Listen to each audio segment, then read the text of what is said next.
Hi everybody, I'm Bree the Plant Lady, checking in with a weekly garden tour. Well, as you can tell by my attire, it is still bathing suit, run the sprinklers, drink a cold beer weather here in central North Carolina.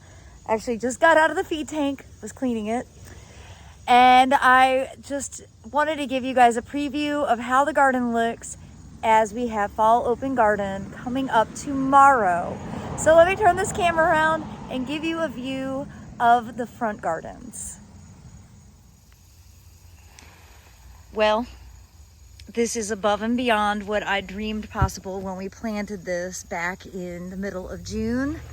It was so anticlimactic when we did. It was mostly seed, just a few things that went in the ground, and I just can't get over how well everything has grown. Of course, the deer are totally nibbling the sweet potatoes, but I don't care at this point. The bed is filled in and it looks absolutely incredible. And it is dry. Of course, it's not going to be dry for the open garden. It's the only day in the forecast that has rain. But that's okay. Everything will look fresh and nice.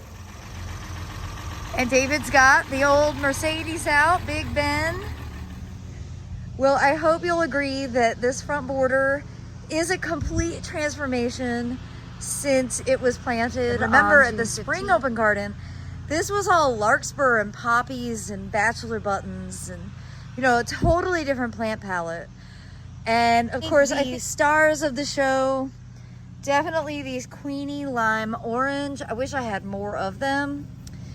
The Treasure Island sweet potatoes without hesitation. The incredible sunflowers are waning a bit. They don't look as good as they did, but they're still bright and cheerful. I need to cut these stupid cannas. I just think that this is the ugliest flower you possibly have. And they're not pretty enough. Oh, I just totally squeezed a grasshopper right there. They're just not pretty enough flowers to justify how ugly they are when they finish. I will acknowledge that the BT definitely helped with the leaf rollers. So if you love cannas, that's a good idea. Although I see here, I've got active leaf rollers on new foliage in this one. So, you know, like I've mentioned before, I'm gonna do turmeric instead of cannas from now on. Turmeric just looks so much better and you don't have these ugly dried flowers to contend with. I cut back these zinnias a lot, and as you can see, the golden panther is admiring my mulching that I did in this bed to try and make it look a bit tidier for open garden. I am just really pleased with how this bed looks. It's bright and cheerful. It's a bit unexpected. It's a real foodscape. There's significant amounts of food to be able to harvest and grow. You can see got eggplants that are still coming. An incredible pepper harvest here. I am definitely going to be making some cowboy candy with jalapenos, but I have more than just jalapenos in here, and I really haven't been paying much attention to these peppers back in the border. But look what I saw today. This huge bell pepper. That is so exciting. And there's a whole other cattle fence over there that's also filled with peppers. So I think I'm gonna have a really great pepper harvest. I'm not gonna do that yet. Probably, I don't know, sometime in October I'll deal with peppers.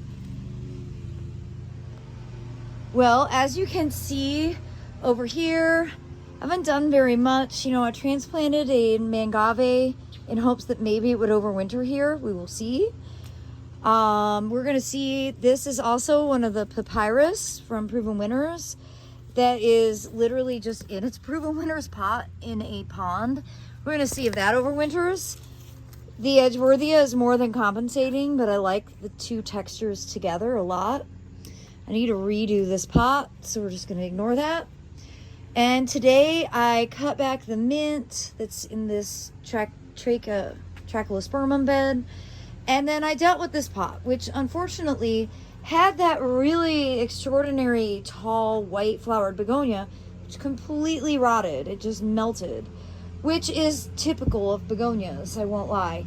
So I went ahead and stuffed it full of coleus and some sweet potato vine that had rooted in a vase inside, and I'm hoping that just looks good enough for open garden. It's obviously not long term. These will all be repotted for the cool season, but I think they still look really nice. But unfortunately, the begonias in both ended up being completely unreliable. They were beautiful when they were good, but they didn't make it the whole summer. Okay, y'all, the Roselle update. I can't believe how big it's gotten. And look, I've had a couple of flowers, or maybe they haven't opened yet. See, there's one there. So I'm really excited that I might actually end up getting something to harvest from here.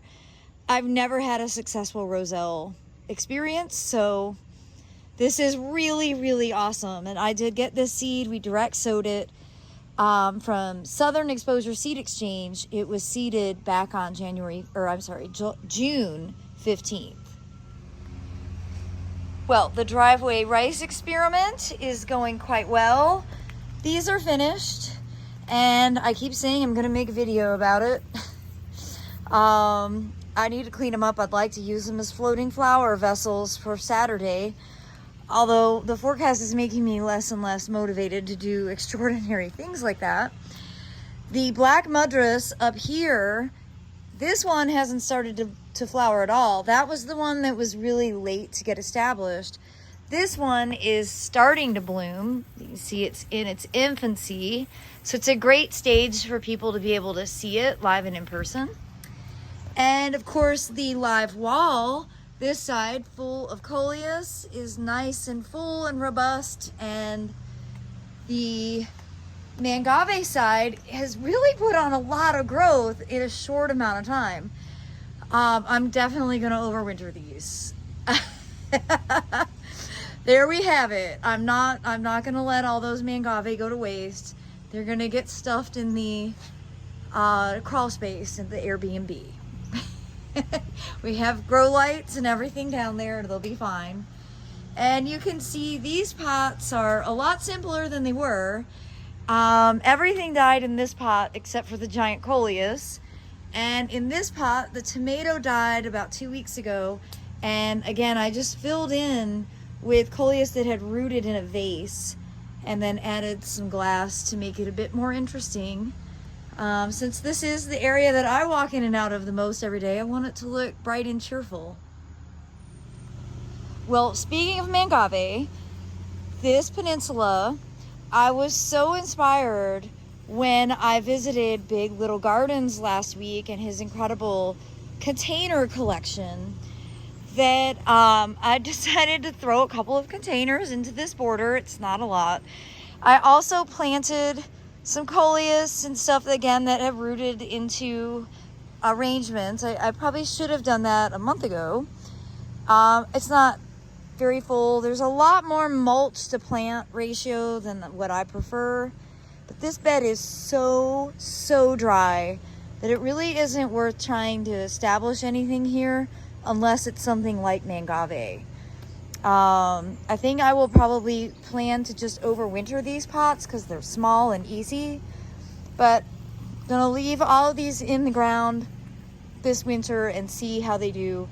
It's unlikely that they'll be hardy, but I have really nothing to lose and only information to gain.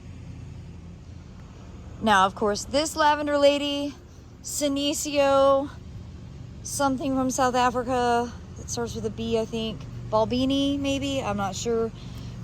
This pot's coming in because it's just too pretty and I don't want to lose these plants. And I just think Lavender Lady is the most beautiful mangave. I love the color, I love the texture, I love the form, everything about it.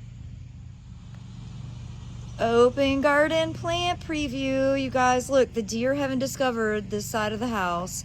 They've discovered everywhere else in the garden, but they haven't disturbed these plants. Of course, we'll have these out on display with big labels and whatnot. But there you have the fall open garden plant sale, staged and ready for you. Well, the south side of the house, I haven't been paying much attention to it. I did do some pruning on the papyrus. It had dried out. I've now got it filled back up with water. These really are not tolerant of drying at all. But I'm pleased with how big it has gotten. I thought that I had lost it last year. It's been hardy for about 8 years now in that sunken pond. And you can see I've just added some mulch to try and make some of the bare areas look nice. This bed actually is planted. It's just that you see the Avita, that yellow flowered Syningia plant, it's all planted throughout. It got too dry in these sunny areas and it just went dormant. So I don't want to overplant it because it's already planted.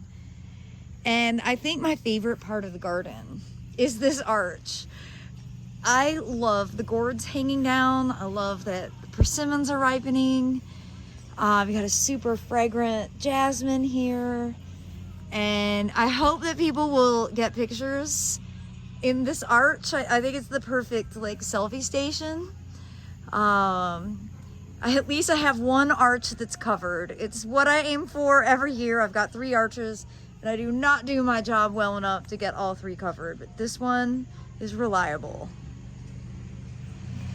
Well, everybody, I am gonna leave you at that for now, and I will be posting another video tomorrow of the back gardens, which do look neat and tidy. You won't believe all the buckwheat that's germinating in that big south property border back there that I renovated last week.